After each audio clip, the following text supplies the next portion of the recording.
طرفہ کے بلند ترین مقام سے افریقہ کی جھلک نظر آتی ہے۔ ملچیزیدک سلم کا بادشاہ قلعے کی فصیل پر بیٹھا ہوا تھا۔ وہ لیوانتر کو اپنے چہرے پر محسوس کر سکتا تھا۔ بھیڑیں قریب ہی چر رہی تھیں، انہیں مالک کی تبدیلی کا کوئی غم نہیں تھا۔ آخر انہیں صرف چارہ اور پانی ہی تو درکار تھا۔ ملچیزیدک نے سمندر میں ایک چھوٹے جہاز کو افریقہ کی طرف رواں دواں دیکھا۔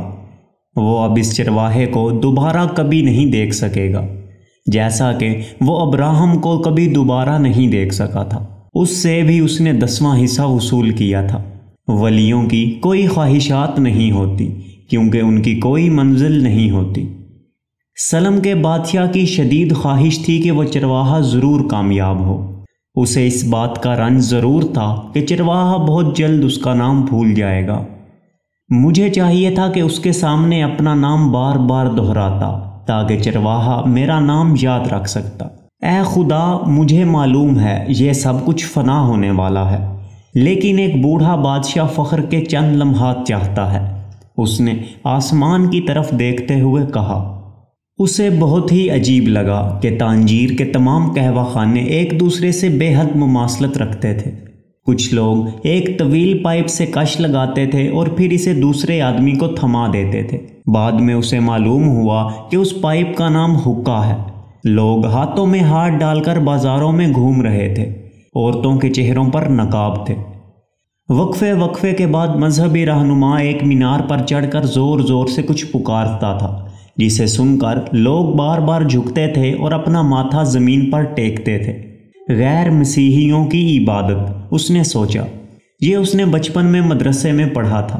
سینٹ سنتیاگو اپنے سفید گھوڑے پر سوار بے نیام تلوار لیے اسے ہمیشہ بہت مسحور کن لگتا تھا۔ یہ سوچ کر وہ اداس ہو گیا اور تنہائی محسوس کرنے لگا۔ اسے معلوم تھا کہ خزانے تک کیسے پہنچا جائے۔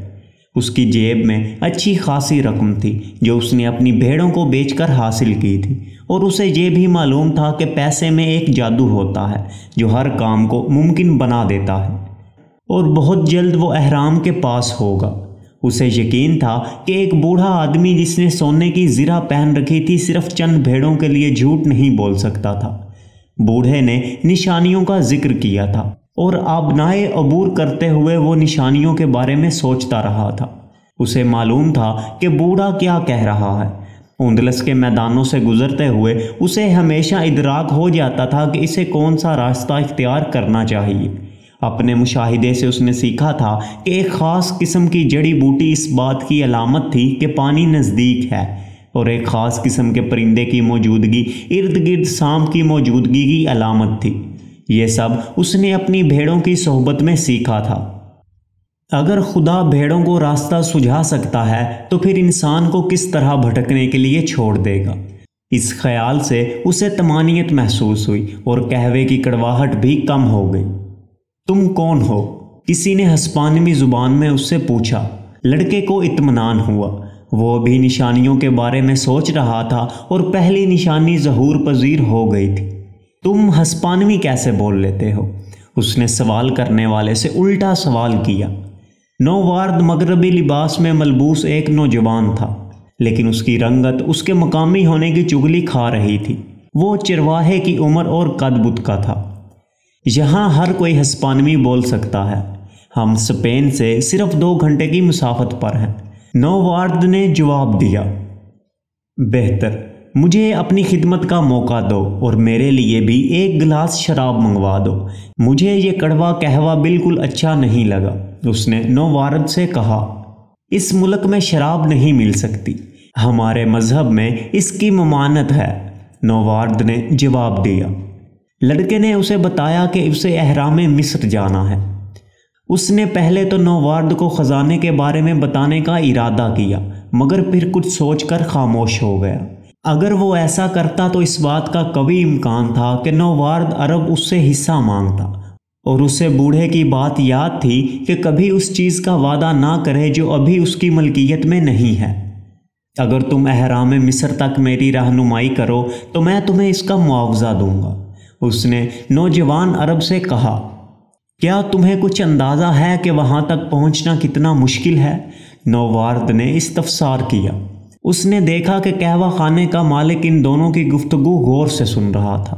دکاندار کا اس طرح دیکھنا اسے برا لگا، مگر اسے ایک رہنما مل گیا تھا جسے وہ کسی بھی قیمت پر کھونا نہیں چاہتا تھا۔ احرام مصر تک پہنچنے کے لیے صحرا عبور کرنا پڑے گا، اور اسے عبور کرنے کے لیے بہت زیادہ رقم درکار ہے۔ پہلے مجھے معلوم ہونا چاہیے کہ تمہارے پاس رقم ہے بھی صحیح یا نہیں۔ اسے یہ سب عجیب لگا، مگر اسے بوڑھے کی بات پر اعتماد تھا۔ اس نے کہا تھا، جب تم کچھ کرنے کا ارادہ کر لو تو کائنات کی ہر شے اسے ممکن بنانے پر تل جاتی ہے۔ اس نے اپنی تمام رقم نکالی اور نووارد کے سامنے رکھ دی۔ قہوہ خانے کا مالک بھی یہ سب دیکھ رہا تھا۔ اس نے عربی میں نووارد سے کچھ کہا۔ قہوہ خانے کا مالک کچھ پریشان لگ رہا تھا۔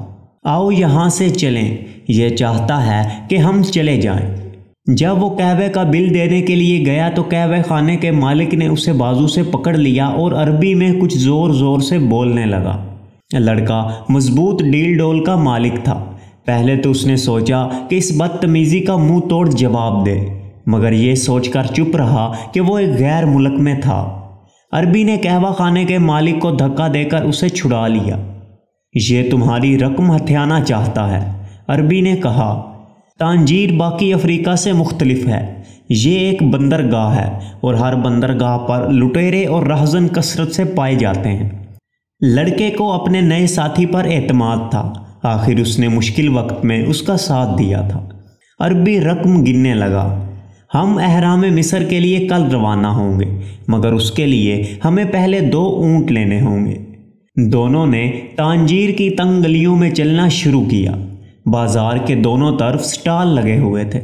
وہ چلتے چلتے چوراہے پر پہنچ گئے۔ یہاں پر بہت زیادہ رش تھا۔ ہر کوئی خرید و فروخت میں مصروف تھا۔ کوئی سبزی خرید رہا تھا تو کوئی خنجر کا بھاؤ تاؤ کر رہا تھا۔ کسی طرف قالین فروخت کرنے کے لیے رکھے تھے تو اس کے برابر تمباکو۔ لڑکے کی نظر مسلسل عربی پر تھی۔ آخر اس کی پوری جمع پونجی اس کے پاس تھی۔ ایک بار تو اس نے سوچا کہ وہ اس عربی سے اپنی رقم واپس لے لے، مگر پھر یہ سوچ کر خاموش ہو گیا کہ ایسا کرنا ایک غیر دوستانہ عمل ہوگا۔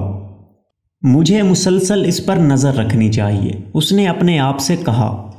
اسے اس بات کا اطمینان تھا کہ وہ عربی کی نسبت مضبوط ڈیل ڈول کا مالک تھا۔ اسی گہما گہمی میں اسے ایک بہت ہی خوبصورت تلوار نظر آئی۔ اس نے آج تک ایسی تلوار نہیں دیکھی تھی۔ تلوار کا میان چاندی کا بنا ہوا تھا اور دستے پر قیمتی جواہرات جڑے ہوئے تھے۔ اس نے اپنے دل میں عہد کیا کہ جب وہ خزانہ لے کر واپس آئے گا تو یہ تلوار ضرور خریدے گا۔ ذرا اس تلوار کی قیمت تو معلوم کرو، اس نے عربی سے کہا، لیکن اسے کوئی جواب نہیں ملا۔ اس پر یکدم انکشاف ہوا کہ اس ایک لمحے میں جب وہ تلوار کی طرف متوجہ تھا وہ اپنی تمام جمع پونجی سے محروم ہو چکا تھا۔ اس کا دل ڈوبنے لگا اور آنکھوں کے آگے اندھیرا چھا گیا۔ وہ مڑ کر دیکھنے سے گھبرا رہا تھا۔ اسے معلوم تھا کہ پیچھے کچھ بھی نہیں تھا۔ وہ تلوار کو ہی دیکھتا رہا اور ہمت جمع کرتا رہا کہ پیچھے مڑ کر دیکھ سکے۔ چاروں طرف لوگوں کا ہجوم تھا۔ لوگ آ جا رہے تھے، خرید و فروخت کر رہے تھے۔ غیر مانوس کھانوں کی خوشبو پھیلی ہوئی تھی، مگر کہیں بھی اس کا عرب ساتھی نہیں تھا۔ اس نے اپنے آپ کو یقین دلانے کی کوشش کی کہ اس کا ساتھی صرف لمحے بھر کے لیے اس سے بچھڑ گیا ہے۔ اس نے فیصلہ کیا کہ وہ یہیں پر اس کا انتظار کرے گا۔ اسی دوران ایک شخص مینار پر چڑھا اور اونچی اونچی آواز میں کچھ پکارنے لگا۔ تمام لوگ پہلے تو جھکے اور پھر زمین پر ماتھا ٹیکنے لگے۔ اس سب سے فارغ ہو کر سب نے اپنی دکانیں بند کیں اور گھروں کو روانہ ہو گئے۔ سورج غروب ہو رہا تھا۔ اس نے سوچا کہ آج صبح جب سورج طلوع ہوا تو وہ ایک دوسرے براعظم پر موجود تھا۔ وہ ایک چرواہا تھا جس کے پاس 60 بھیڑیں تھیں۔ اسے اپنی محبوبہ سے ملنے کی امید تھی۔ آج صبح اسے اپنے ساتھ پیش آنے والے لمحات کا علم تھا، اور اب جب کہ سورج ڈوب رہا تھا وہ ایک اور براعظم پر تھا جہاں کی زبان سے وہ بے خبر تھا۔ وہ نہ تو چرواہا تھا اور نہ ہی اس کے پاس اس کا زادِ راہ تھا۔ اس کے پاس اتنی رقم بھی نہیں تھی کہ وہ گھر کو لوٹ سکے۔ یہ سب کچھ سورج طلوع ہونے سے لے کر غروب ہونے کے درمیان ہو گیا۔ وہ انتہائی رنجیدہ تھا۔ اسے یقین نہیں آ رہا تھا کہ یہ سب کچھ اتنا جلدی ہو گیا ہے۔ اس کا دل چاہا کہ وہ رو دے، لیکن وہ آج تک اپنی بھیڑوں کے سامنے بھی نہیں رویا تھا۔ بازار اس وقت ویران تھا اور وہ گھر سے بہت دور تھا جہاں اسے کوئی نہیں پہچانتا تھا، اسی لیے وہ جی بھر کر رویا۔ وہ اس لیے رویا کہ خدا نے اس کے ساتھ بے انصافی کی تھی، اور خدا خوابوں کی دنیا میں رہنے والوں کو ایسے ہی سزا دیتا ہے۔ اس نے سوچا، جب میں چرواہا تھا تو میں خوش تھا اور میرے ساتھی بھی مجھ سے خوش ہوتے تھے۔ وہ مجھے آتا دیکھتے تھے تو میرا استقبال کرتے تھے، اور اب میں اداس ہوں اور تنہا ہوں۔ میرا لوگوں پر سے اعتبار اٹھ گیا ہے کیونکہ لوگوں نے مجھے دھوکہ دیا ہے۔ مجھے ان سب لوگوں سے نفرت ہے جو اپنے خزانے تک پہنچنے میں کامیاب ہوئے، کیونکہ میں اپنے خزانے تک نہیں پہنچ سکا۔ اس نے اپنا تھیلا کھولا کہ شاید اس میں کچھ بچا ہو۔ تھیلے میں اس کی کتاب، جیکٹ اور 2 پتھر تھے، وہ پتھر جو بوڑھے نے اسے دیے تھے۔ پتھروں پر جب اس کی نظر پڑی تو اسے ایک گونا اطمینان ہوا۔ اس نے ان 2 پتھروں کے عوض 6 بھیڑیں دی تھیں۔ وہ ان پتھروں کو بیچ کر واپسی کا ٹکٹ خرید سکتا تھا۔ اب میں زیادہ احتیاط کا مظاہرہ کروں گا، اس نے سوچا۔ یہ ایک ساحلی شہر ہے اور اس عربی کے بقول ہر ساحلی شہر کے لوگ چور اور لٹیرے ہوتے ہیں۔ اب اسے احساس ہوا کہ قہوہ خانے کا مالک اتنا پریشان کیوں تھا۔ وہ اسے بتانے کی کوشش کر رہا تھا کہ اس کا نووار دوست لٹیرا ہے۔ میں دنیا کو اپنی آنکھ سے دیکھتا ہوں۔ دنیا کا ہر شخص مجھے اپنے جیسا سیدھا سادہ لگتا ہے، حالانکہ حقیقت اس سے بالکل مختلف ہے۔ وہ پتھروں پر انگلیاں پھیر رہا تھا، وہ ان کی حرارت کو محسوس کر سکتا تھا۔ اب یہی اس کا خزانہ تھا۔ ان کو چھونے سے اسے اطمینان ملا۔ پتھروں نے اسے بوڑھے کی یاد دلا دی۔ بوڑھے نے کہا تھا کہ جب تم کچھ کرنے کا مصمم ارادہ کر لو تو کائنات کی ہر شے اس کے حصول میں تمہاری مدد میں مصروف ہو جاتی ہے۔ وہ بوڑھے کی ذہانت کو سمجھنے کی کوشش کر رہا تھا۔ یہاں وہ ویران بازار میں تنہا بیٹھا ہوا تھا، وہ بالکل مفلس تھا۔ پتھر اسے یاد دلاتے تھے کہ اس کی ملاقات ایک بادشاہ سے ہوئی تھی جو اس کے ماضی سے واقف تھا۔ ان کا نام یوریم اور تھومیم ہے، یہ تمہیں نشانیوں کو پہچاننے میں مدد دیں گے۔ لڑکے نے پتھر اپنے تھیلے میں رکھے اور ان کو آزمانے کا فیصلہ کیا۔ بوڑھے نے کہا تھا کہ اسے واضح سوال کرنا چاہیے کہ وہ کیا معلوم کرنا چاہتا ہے۔ اس نے سوال کیا، کیا بوڑھے آدمی کی دعائیں ابھی بھی میرے ساتھ ہیں؟ اس نے تھیلے میں ہاتھ ڈال کر ایک پتھر نکالا۔ جواب ہاں میں تھا۔ کیا مجھے میرا خزانہ مل جائے گا؟ اس نے تھیلے میں ہاتھ ڈال کر پتھروں کو ٹٹولا تو دونوں پتھر سوراخ سے نیچے لڑک گئے۔ لڑکے کو اب تک معلوم نہیں تھا کہ تھیلے میں کوئی سوراخ بھی ہے۔ وہ نیچے جھک کر یوریم اور تھومیم کو ڈھونڈنے لگا۔ اس کے ساتھ ہی اس کے ذہن میں ایک اور خیال آیا، نشانیوں کو پہچاننا سیکھو اور ان پر عمل کرو، بوڑھے نے کہا تھا۔ ایک اور نشانی، اس کے چہرے پر مسکراہٹ تھی۔ اس نے پتھروں کو اٹھایا اور تھیلے میں رکھ لیا۔ اس نے سوراخ کو رفو کرنے کا خیال ترک کر دیا۔ پتھر جب چاہیں گر سکتے تھے۔ اس نے سوچا کہ کچھ سوال ایسے ہوتے ہیں کہ جو کہ انسان کو نہیں کرنے چاہیے، اس سے خطرہ ہوتا ہے کہ وہ اپنی منزل سے بھٹک نہ جائے۔ اس نے دل میں عہد کیا کہ وہ اپنے فیصلے خود کرے گا۔ پتھروں نے اسے بتایا کہ بوڑھے آدمی کی دعائیں اب بھی اس کے ساتھ ہیں۔ اس سے اس کا اعتماد خود پر بڑھ گیا۔ اس نے اپنے ارد گرد نگاہ ڈالی۔ اسے ایسے لگا کہ یہ نامانوس جگہ نہیں بلکہ ایک نئی جگہ تھی۔ آخر اس نے اسی کی تو ہمیشہ سے خواہش کی تھی۔ اگر وہ اہرام مصر تک نہ بھی پہنچ پایا تو وہ اپنے کسی بھی جاننے والے چرواہے سے بھی زیادہ دنیا دیکھ چکا تھا۔ کاش ان کو بھی اس بات کا احساس ہو جائے کہ ان سے صرف 2 گھنٹے کی مسافت پر ایک بالکل مختلف دنیا آباد ہے۔ اگرچہ اس کی یہ نئی دنیا اس وقت ایک ویران بازار تھا، مگر وہ اس کا نظارہ اس وقت بھی کر چکا تھا جب یہ بازار اپنی پوری گہما گہمی پر تھا۔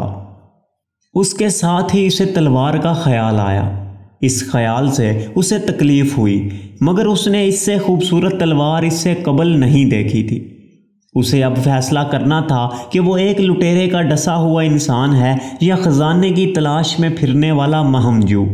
میں خزانے کی تلاش میں نکلنے والا مہم جو ہوں، اس نے خود کلامی کے انداز میں کہا۔